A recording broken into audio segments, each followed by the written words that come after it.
This is Phillies Postgame Live, presented by Cure Auto Insurance. 8-1 Phillies, Ricky Vitalico, I'm Michael Barkhand. The term juggernaut is used so much in our parlance. That team's a juggernaut, he's a juggernaut. A juggernaut is a massive, inexorable force that cannot be stopped and that crushes everything in its way, like Ricky Bohm when he used to pitch. How about the fighting Phillies as a juggernaut? 8-1 winners, 52 wins on the season, and they absolutely thumped the lowly Detroit Tigers. Thumped. That first inning was absolutely beautiful.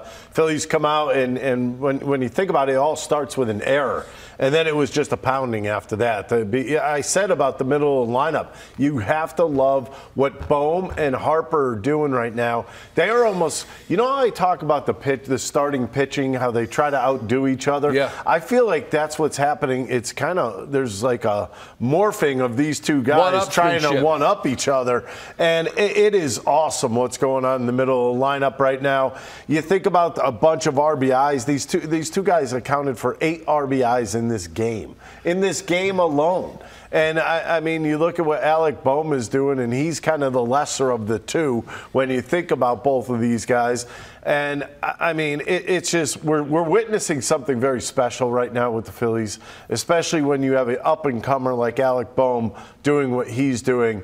And then there's a guy right above him in the lineup that looks like he may be making another run for an MV3 season. MV3, how about that? And hitters 1 through 4 responsible for 7 of the Phillies' 8 runs. And after Kyle Schwarber, who's having himself a pretty good season, didn't get a hit tonight, but you've got Trey Turner now batting .333 again, Ricky Bohm. Yep. He was .343 when he left for injury a couple of weeks back. Harper's at .303, Bohm's at .313, and they just continue to score runs. What is going on Put here? up crooked numbers. I mean, yeah, but I mean, when you have your first guy, when you have the big guns in your lineup, when they're going right, these are the type of games the Phillies are going to have. You look at that first inning. I mean, I was sitting there saying they might not make it out for a while. Yeah. I mean, that's what it really looked like. It looked like men against boys in that first inning. The Phillies against Mize, and it was good. Mize doesn't pitch well in the first innings in his this season, and the Phillies seemed to tear it apart in the first. So it seemed like a nice little concoction. It all was a perfect matchup. Speaking of perfect matchups, let's go out to Ruben Amaro Jr. You're in Detroit. Call tonight's game with Tom McCarthy. And Ruben, as Ricky Bowe said, it's rare when you have a matchup like that where Casey Mize comes in. His first inning ERA is 7 runs plus in the first inning. The Phillies had 56 runs scored, led the National League in first inning runs, and they didn't get it out before batter number 6. They took advantage of it right off the bat. Yeah, the recipe for disaster for the Detroit Tigers, especially with McKinstry like booting that first routine ground ball, and it's like the mid-90s Yankees. You make a mistake against the Phillies right now, and the game is basically over. And that's exactly what happened. I mean, it kind of set the tone, and then after that, the floodgates opened up.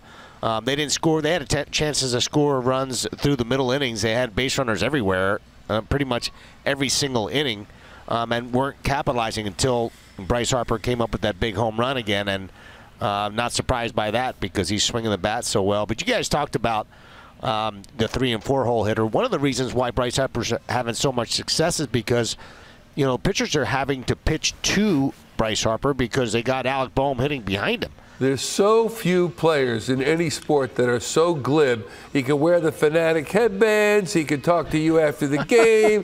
He can trade hats with a fan and then come up and do his thing. But the most impressive thing to me is RISP, runners in scoring position. He's hitting .403, which is tops in baseball this season, which means when it's time to count on him, he comes through. In your experience, is there anyone he compares to in that regard? .403 batting average?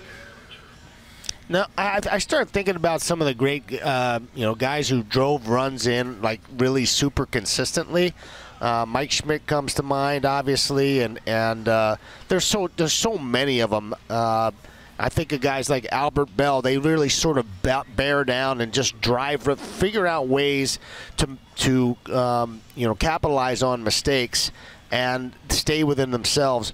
That's the one thing that's really not just Bryce Harper, but Alec Bohm's done an unbelievable job over the last several years of being able to do that too, and I think he's on that path as well.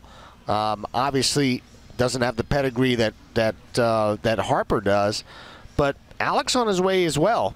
He's had a lot of success doing that. There's just certain guys have that mentality where they can really bear down and concentrate on, just getting a pitch and driving it when they have opportunities to do so. All right, Rube, great win. Thanks so much for joining us. As always, we'll check you tomorrow. Thanks, my friend. Ruben Amaro Jr. See you later. Great stuff. And we take a look at Bryce Harper and what he has done with runners in scoring position. He leads Major League Baseball ahead of Marcus Semien, Luis Arraez, Ty France, Juan Soto. Those guys can't play. Harper, 403, Ricky Bo. Can you talk a little bit about his ability when it's all turned up to come through? It's one thing to do it any old time, but I don't think he thinks about it. I think he just goes up there and tries to make it. If you heard what he said after the game, I go up there and I take my swings. I'm trying to basically trying to punish the baseball is what I heard in my mind. And when you go up there and you're trying to barrel everything, you're not messing around. You're trying to square that baseball up every single time you're up there. Doesn't matter if there's anybody on base or people on base. Obviously, you get that hunger when you have a runner in scoring position or a runner at third base because that's statistics for you. Those are RBIs for you. Those are numbers in the end of your career that are for you. And I just think he steps up in those situations and looks for a pitch out over the plate. How many times do you watch him bat? And watch him take, what's more important is watch him take pitches. And he'll take a pitch 2 inches off the plate and know it's a ball. That to me is somebody that's been there, done that, knows himself very well, and understands what's going to be called, what's not going to be called. And you'll watch him hit a foul ball. He'll look right to the umpire and say, was that going to be a strike? Yeah. You know why? Because he wants the feel of the strike zone. And when you got that good of a feel for the strike zone, you just wait for that ball to be in that zone. And as we take a look inside the box score and you see the Phillies with hits all over the place, we also note, I mean, you got to call it like it is, 17 strikeouts for Phillies hitters in this game. They still win 8-1. They still get 15 hits. But back to Harper, he also said, Ricky Bo, he was watching some Barry Bonds video, Hall of Fame caliber, though he likely will never be in Canton or Cooperstown, Barry Bonds, but Bryce Harper will. And he said he didn't care what the count was. He didn't care who the pitcher was. He just swung when he felt he needed to swing. 313 on the season, and I mean, very impressive. Very impressive. On the season, Ricky Bo, when you look at these numbers, we are yet to eclipse the halfway point of the season. That's coming in 3 more games now. So there's still time to get more on these numbers, and they'll be at 81 games. My biggest thing is, I mean, home runs are all great and dandy, but when you really look at it, you look at those RBIs. You're talking about if they were not to get another RBI right now until the midway point, you would be on pace for what, 112 for Bryce Harper and 128. Which is 128 RBIs. Incredible. This guy is a hitting machine when people get on base. And how important is it that Bohm is right behind him, as Ruben indicated, and the pitchers, you got to pitch to Harper, because if you don't, here comes Alec Bohm. And Castellanos has been hitting pretty good. And then usually Bryce Harper is on base, so now you're going to see more fastballs with a guy on base, especially for a guy like Alec Bohm. I think that's important. He doesn't destroy baseballs. What he does is he has very good placement. He barrels the ball when he needs to, and then the occasional home runs. Like I said, he only has 9 home runs, which is almost basically about a 20 home run season, which is not bad. No, I mean none of these numbers are bad.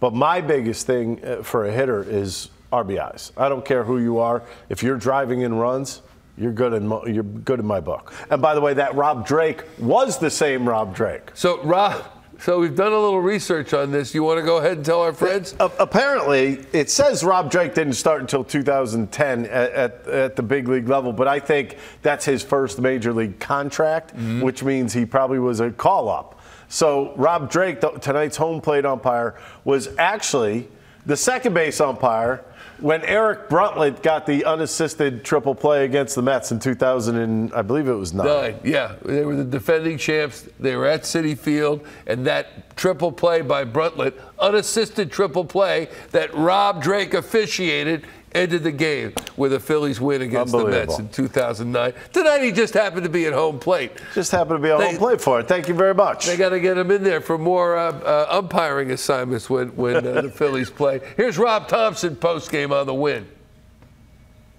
Do you expect every time he goes up there he's going to do something? Yeah, you know, that's what you kind of expect, but you got to be realistic too. But both him and Bohm had a big night tonight. And, well, everybody did, you know. What do we have? 15 hits, 17 strikeouts, but we put 210 pitches on them. So we had good at-bats all night long, and Nola was great. He commanded the baseball. I thought his curveball was outstanding. Got to see the Mercado kid come in and get his first appearance in the big leagues, and he looked great. He didn't look shy at all. So, and Kirkering is just getting his work in tonight. He had 4 days off. So, good to see a triple play too. Yeah, how about that? You know, it's funny because from where we sit, there's a glare on the left field fence wall, so you can't see the ball coming off the bat. So I had no idea where the ball went, and all of a sudden they were throwing it around, and then they came running off the field. So. The first 135 since like 1929. Yeah, how about that? I don't see that very often. No. You scored 4 runs like in the first 5 minutes of this game. When you're top of the lineup, Schwarber, Turner, Harper, Bohm are healthy in there. What kind of tone can they set when they're? Yeah, they just put other teams on their heels. You know, and typically they're going to put. You know, if you get 4 or 5 hitters in the first inning get to the plate, our 4 or 5 hitters are going to see a lot of pitches, and that really helps. Because you know, if you get 25 pitches, 30 pitches on a pitcher in the first inning, you know that you got him on his heels. So it was really good. Plus the fact that, you know, Nola gives up the run in the 5th with 2 outs. McKinstry doubles, and then Kelly singles, all with 2 outs. Then we came right back, and Harper hits the 3-run homer, so we answered. And that, I mean, that just changed the momentum completely. You sat Bohm that last day in Boston. He had not been going good. Do you remember that? And also, like, since then, like, you know, what do you think? I mean, what do you think of how he's done at the plate? I mean, I think he's got 3 hits. He's been great. He's been on a roll like he was 3 weeks ago or whatever it was. He's a good hitter because, as I've said all along, he makes contact. He doesn't chase. He uses the entire field. So he's going to get his hits. He's going to get his RBIs when he's in that 4 spot, because you got to figure that those guys ahead of him are going to be on base. Pulling himself out of those, like, maybe skids quicker, is that a sign that you feel like he's? It's maturity. Yeah. Knowing that he's going to come out of it, knowing that you're going to have times like that, and when you experience coming out of it, it gives you confidence while you're going through it that you're going to come out of it. You've seen Bryce through an MVP season. Is he kind of on one of those roles where it looks like he is the best player in baseball? It looks like it, and he's not only doing it offensively, he's doing it defensively too, and running the bases. I mean, he made some good reads tonight. He was aggressive. He ran hard. He can change a game in a lot of different ways. Mercado, you mentioned him looking confident. Not at all. Yeah. It's his first time. His curve was pretty swoopy. Yeah, he's got really good depth, really good spin on it. Fastball's 97 through strikes. I mean, all 3 hitters, first pitch strikes. He's got this little split and a little cutter to go with it. All I could recognize was the fastball and the curveball. So I don't know whether he threw any other pitches, but the poise was really good for a guy making his first appearance in the big leagues. Rob Thomson, a couple of things about the win. One, he said he had no idea where the ball was on the triple play either. Maybe that explains McKinstry going. Who knows? You'll have to find out from him. He also said, he called him the Mercado kid. We saw that Mercado kid with his first appearance in the big league. 6'7" of him. Yeah, he's a monster. And he looked great. according to, we'll get to him a little bit later on. And then, by the way, that was the first 1-5-3 triple play since 1929. But he also talked about Aaron Nola giving up the run in the 5th and how important it was that then they came back and they put a 3-spot on him courtesy of the Harper home run, and that restored the momentum. It's kind of like smashing momentum. It's like, okay, you guys think you're funny. You scored 1 run on us. Now we're going to drop a hammer on you and just kind of fly swat them. Yeah. You know what I mean? That's what it's like. It's just like, we don't want you to have the momentum. We need it back. So we're just going to go take it back offensively. And Aaron Nola was outstanding in this game. I don't think he was going to lose that game no matter what was going on offensively. After the first inning, I thought the game was over, to be completely honest with you. And for all intents and purposes, it was. Those 4 runs would have held up. But Nola was outstanding. And the Phillies offense, the bounce back ability of them coming out after Nola gives up a run, Phillies come back with 3 of their own. So it's a beautiful thing. Lastly, he spoke of Alec Bohm. And even though he's a veteran now, he's still a young player, and the maturity that he has developed and the confidence that he has gained because he went through a slump, came out of the slump. So now if you're going through a slump, you have the confidence to endure. A lot of these guys aren't used to slumps. I mean, when you think about it, especially younger kids, you're coming from college where you probably never hit a slump in your life, and then you get to the big leagues, and all of a sudden you're hitting 340. Next thing you know, you blink of an eye, you're hitting 279, and you start to panic. Alec, I think, did go through a little panic, which is why Rob probably brought it up, is that, you know what, you tell them they're going to get through it. You tell them they're going to get through it. You try to walk them through it, and it doesn't register in the players. The players just feel failure. They feel like hitting 300 is not failure, but you are failing in there. And when you start hitting, 1 for 30, you really start to feel it. And you put pressure on yourself and wonder if it'll ever come back. For Alec Bohm, it came back with a vengeance.